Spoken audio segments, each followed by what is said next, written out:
नमस्कार, तुमच्या सर्वांचं स्वागत करतोय आपल्या चॅनलवर। मित्रांनो, आज आपण 21व्या शतकात जरी जगत असलो तरी देखील आपल्याला एक गोष्ट नक्कीच पाहायला मिळते, ती म्हणजे जातीवाद। मित्रांनो, जातीयवाद हा जो आहे पिढ्यानपिढी वर्षानुवर्ष चालू आलेला आहे, चालत राहत आलेला आहे, परंतु त्यामध्ये तो थांबण्याचं आजही नाव घेत नाही। आणि या जातीवादाने जे आहे मित्रांनो, फक्त या ठिकाणी असणाऱ्या सामान्य जनतेलाच नाही तर त्याचसोबत या ठिकाणी असणाऱ्या महापुरुषांना देखील त्याने घेरलेला आहे। तर त्याचीच परिणाम म्हणून मित्रांनो, एका कोर्टामध्ये, सुप्रीम कोर्टामध्ये जे आहे डॉक्टर बाबासाहेब आंबेडकर यांचा पुतळा लावण्यात येणार होता, त्यांची प्रतिमा त्या ठिकाणी बसविण्यात येणार होती। परंतु त्या ठिकाणी जे आहे मित्रांनो, काही सवर्ण जातीच्या वकिलांकडून त्या गोष्टीला विरोध केला जात आहे आणि आमच्या कोर्टामध्ये डॉक्टर बाबासाहेब आंबेडकर किंवा आंबेडकर नावाची गरज नाहीये किंवा या ठिकाणी डॉक्टर बाबासाहेब आंबेडकरांच्या पुतळ्याची आम्हाला काहीही गरज नाही, अशा प्रकारचं वक्तव्य करून त्यांनी त्या ठिकाणी विरोध जतवायला सुरुवात केलेली आहे। तर सर्वात अगोदर पाहूया त्या ठिकाणी असणारे विरोध जतविणारे वकील काय म्हणतायत। हम उच्च न्यायालय परिसर में एक मूर्ति लगाने का कोई प्रस्ताव किन्हीं लोगों द्वारा दिया गया, उस प्रक्रिया पर से कलेक्टर द्वारा मूर्ति लगाए जाने के लिए यहाँ जो गड्ढा खोद दिया, कार्रवाई की गई, उसका विरोध है। तो यह उच्च न्यायालय है, यहाँ नियम कायदा से काम होता है और नियम कायदा यहाँ पूरे वो अपने विश्व भर का देखते हैं, मतलब पूरे भारत का नियम में कोई गलती होती है उसको कौन देखता है? कोर्ट, हाई कोर्ट देखता है, सुप्रीम कोर्ट देखता है। तो हमारे यहाँ ऑलरेडी नियम है, इस बिल्डिंग परिसर में कोई भी अगर कोई कुछ भी कार्यक्रम होगा, कोई भी निर्माण होगा, मूर्ति लगेगी, हटेगी, बनाएगी, कमरा बना, कुछ भी बनेगा, तो उसके लिए हाईकोर्ट की एक बिल्डिंग है जिनमें जजेज हैं, 5 जजेज की कमेटी है। वो कमेटी इसको पारित करती है। पारित करने के बाद में उसका बजट सेक्शन होता है मध्य प्रदेश शासन द्वारा। उसके बाद में अप्रूव होने के बाद हमसे भी सहमति लेते हैं, पूछते हैं इसमें कोई आपत्ति तो नहीं है। उसके बाद में काम होता है। यहाँ क्या हुआ, तत्काल तुरंत जाके हमारे एक फर्जी लेटर पर बार के द्वारा किसी ने 4-5 लोगों के द्वारा एक फर्जी लेटर जारी किया गया। उसको बार का लेटर मानते हुए जो मूर्ति लगाने की कार्रवाई कलेक्टर द्वारा संचालित करेगी, जो कि टोटली इलीगल है, विधिक प्रक्रिया के विरुद्ध है। माननीय उच्चतम न्यायालय का भी सुप्रीम कोर्ट का एक ऑर्डर है 2016 का, उसमें भी उन्होंने कही है कि पब्लिक पैलेस पे कोई मूर्तियां ये लगाने का जगह नहीं है, ये राजनीतिक जगह है और राजनीतिक के लिए न्यायालय जगह नहीं है। पब्लिक पैलेस पर रोडों पर मूर्ति किसी की भी लगा दी, वो अपने जिन लोगों को लगानी है वो अपने अपने जगह पर लगाए, प्रस्तावित करें, पार्क बनाए, अपने अपनी जगह खरीदें। राजनीतिक पार्टियों का इशू है। न्यायालय परिसर में मेरा कुछ लोगों ने यहाँ थोड़ा सा एक समस्या उसमें समझने में गलती करी है कि हम जो डॉक्टर भीमराव अम्बेडकर है उनकी मूर्ति का विरोध कर रहे हैं। हमारा उनका कोई विरोध नहीं है। जो भी जिस व्यक्ति को भारत रत्न की उपाधि मिलती है वो बाकी में मान होता है, और जो भी कोई आदमी स्वतंत्रता संग्राम सेनानी रहा हो, पूरे पुराने रहे हो, तो वो हमारे आदरणीय होते हैं और अनुकरणीय होते हैं। लेकिन हमारा उनका विरोध नहीं है। हमारा पूरा विरोध है कि प्रक्रिया का, कि प्रक्रिया से आप खेलो नहीं, और उस प्रक्रिया के पीछे बहुत कुछ कारण है। हम आई न्यायालय की गरिमा खराब होगी, इसलिए मैं उसको आपको बता नहीं पा रहा हूँ। आगे जरूरत पड़ी तो उसको ओपन करूंगा। इस पूरी प्रक्रिया में मूर्ति नहीं, अम्बेडकर जी को बदनाम किया जा रहा है। अम्बेडकर जी की मूर्ति लगाने के नाम पे जो प्रक्रिया हुई है, जो कलेक्टर के जो हुई है, वो प्रक्रिया खराब है। वो इस पूरी हाईकोर्ट के जजेस की वैल्यू खराब करती है। वो प्रक्रिया का हमारा विरोध है, क्योंकि अगर न्याय सुरक्षित नहीं रहा तो आम आदमी को किसी को न्याय नहीं मिलेगा।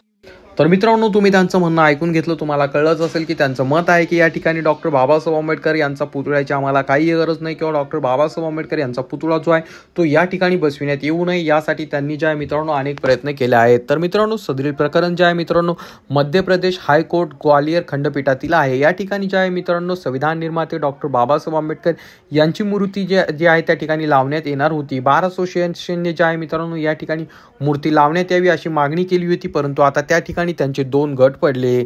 एका गटाकडून त्या ठिकाणी डॉक्टर बाबासाहेब आंबेडकर यांची मूर्ती लावण्यात यावी यासाठी त्या ठिकाणी मागणी लावून धरली जात आहे आणि त्यासाठी त्या ठिकाणी काम देखील चालू झालं होतं, त्यासाठी परवानगी देखील देण्यात आली होती। परंतु मित्रांनो, दुसरा जो गट होता सवर्ण लोकांचा, त्यांनी जातीवाद करायला सुरुवात केली आणि त्या ठिकाणी जे आहे मित्रांनो डॉक्टर बाबासाहेब आंबेडकरांची मूर्ती या ठिकाणी कदापि लागणार नाही किंवा आम्ही त्यांची मूर्ती या ठिकाणी बसू देणार नाही, अशा प्रकारचं वक्तव्य करायला त्यांनी सुरुवात केलं। आणि त्यानंतर त्या ठिकाणी जे कर्मचारी काम करत होते, जे त्या ठिकाणी कामगार लोक काम करत होते मित्रांनो, त्या ठिकाणी त्यांना त्यांचं काम बंद पाडायला लावलं आणि त्या ठिकाणावरून त्यांना काढून देण्यात आलं। परंतु यानंतर जे आहे मित्रांनो त्या ठिकाणी जे SC ST OBC चे जे वकील होते त्यांचं म्हणणं आहे की या ठिकाणी डॉक्टर बाबासाहेब आंबेडकर यांच्या मूर्तीची आम्हाला गरज आहे, ते आमचं प्रेरणास्थान आहे, आपल्या देशाचे ते पहिले कानून मंत्री आहेत, त्यामुळे त्यांची मूर्ती या ठिकाणी काही झालं तरी लागलीच पाहिजे। तर सर्वात अगोदर पाहूया त्यांचं म्हणणं काय आहे। धर्मेंद्र जी, क्या मामला है? अभी हाल ही के दिनों में ग्वालियर उच्च न्यायालय अभिभाषक संघ के एडवोकेटों के द्वारा संविधान निर्माता प्रथम कानून मंत्री बाबा साहब अम्बेडकर की मूर्ति को लेकर एक ज्ञापन सौंपा, जिसमें उस ज्ञापन में ये मांग थी कि भारत के संविधान निर्माता बाबा साहब अम्बेडकर की मूर्ति उच्च न्यायालय खंडपीठ ग्वालियर के परिसर में उनके भव्य रूप से मूर्ति का प्रतिमा लगाया जाए। हाल ही अभी सूत्रों के हवाले से पता चला है कि उच्च न्यायालय वासक संघ के द्वारा उस मूर्ति का विरोध किया जा रहा है, जबकि माननीय उच्च न्यायालय सुप्रीम कोर्ट के द्वारा जहां तक कि जबलपुर में बाबा साहब अम्बेडकर का स्टेचू न्यायालय में लगा हुआ है। अभी आप देख रहे होंगे कि भारत की सर्वोच्च न्यायालय सुप्रीम कोर्ट के अंदर बाबा साहब अम्बेडकर का एक भव्य रूपी स्टेचू लगा हुआ है और बाबा साहब अम्बेडकर ने इस देश के लिए एक हमें अच्छा संविधान दिया। उसके बावजूद अगर इस प्रकार से विरोध प्रदर्शन अगर हमारे बाहर के लोग करते हैं, कहीं न कहीं मानसिकता छोटी है। हम पूर्ण रूप से जो चीफ जस्टिस साहब ने जो एक भव्य रूप की मूर्ति के लिए अनुमति दी है अपने उच्च न्यायालय ग्वालियर में, उनका हम स्वागत करते, समर्थन करते हैं और हम मांग करते हैं कि इस निर्माण में किसी भी प्रकार की व्यवधान न आए और भव्य रूप से बाबा साहब अम्बेडकर का मूर्ती लगाया जाए। तर मित्रांनो, तुम्ही पाहिलं या ठिकाणी जे वकील आहेत, जे काही SC ST OBC प्रवर्गातील वकील येतात, त्यांनी सांगितलं आम्हाला डॉक्टर बाबासाहेब आंबेडकर यांच्या मूर्तीची गरज आहे आणि डॉक्टर बाबासाहेब आंबेडकर हे जे आहेत आपल्या देशाचे पहिले कानून मंत्री राहिलेले आहेत आणि त्याचसोबत डॉक्टर बाबासाहेब आंबेडकर यांनी जे आहे मित्रांनो कायदा मंत्री असल्यामुळे व त्याचसोबत ते आमच्या सर्वांचे आदर्श असल्यामुळे आम्हाला त्यांचा फोटो या ठिकाणी लागणारच आहे, अशा प्रकारचं त्यांनी वक्तव्य केलं आणि ते देखील आता यासाठी जे आहे मित्रांनो मोठ्या प्रमाणात आक्रमक झालेले आहेत।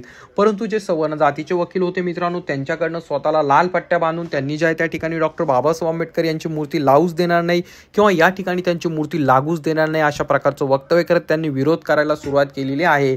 परंतु मित्रांनो, त्यांनी त्या ठिकाणी विरोध करत असताना त्यांनी ज्या अनेक गोष्टी त्या ठिकाणी बोलल्या आहेत, ज्यामुळे त्या ठिकाणी SC ST OBC लोकांमध्ये मोठ्या प्रमाणात आक्रमकते झालेले आपल्याला पाहायला मिळत आहे आणि बहुजन समाज मोठ्या प्रमाणात त्या आलेला आहे आणि त्यांचं म्हणणं आहे की काही झालं तरी या ठिकाणी आम्ही डॉक्टर बाबासाहेब आंबेडकर यांची मूर्ती बसविणारच आणि डॉक्टर बाबासाहेब आंबेडकर यांचा पुतळा जो आहे मित्रांनो या ठिकाणी आम्ही प्रस्थापित करून राहणारच, अशा प्रकारची मागणी व त्यासोबत अशा प्रकारचे त्या ठिकाणी त्यांनी वक्तव्य केलेलं आहे। आणि हा जो वाद आहे मित्रांनो मोठ्या प्रमाणात त्या ठिकाणी तापताना पेटताना आपल्याला दिसत आहे। परंतु मित्रांनो, इतकं सगळं घडूनही देखील त्या ठिकाणी जे आहे अनेक लोकांचं समर्थन असताना देखील त्या ठिकाणी फक्त डॉक्टर बाबासाहेब आंबेडकर यांची मूर्ती या कोर्टामध्ये लागू द्यायची नाही असं त्या ठिकाणी त्या सवर्ण वकिलांनी प्रण घेतलेला दिसत आहे आणि त्यामुळेच कदाचित ते त्या ठिकाणी रेड कलरच्या पट्ट्या बांधून डॉक्टर बाबासाहेब आंबेडकर यांच्या मूर्तीला त्या ठिकाणी ते विरोध करताना दिसत आहे। आणि जेव्हा त्यांना विचारण्यात आलं की तुम्हाला माहित आहे की या ठिकाणी कोणाची मूर्ती बसणार आहे, तर त्यांनी डॉक्टर बाबासाहेब आंबेडकर यांचं नाव घ्यायला देखील टाळलं। तरी मित्रांनो, तुम्हाला या प्रकरणाबद्दल काय वाटतं, त्या ठिकाणी मूर्ती बसायला पाहिजे का नाही, तुमचं मत खाली कॉमेंट करून नक्कीच सांगा आणि आपल्या चॅनलवर नवीन असाल तर चॅनलला सबस्क्राईब करायला मात्र विसरू नका। आजच्यासाठी एवढंच, धन्यवाद मित्रांनो।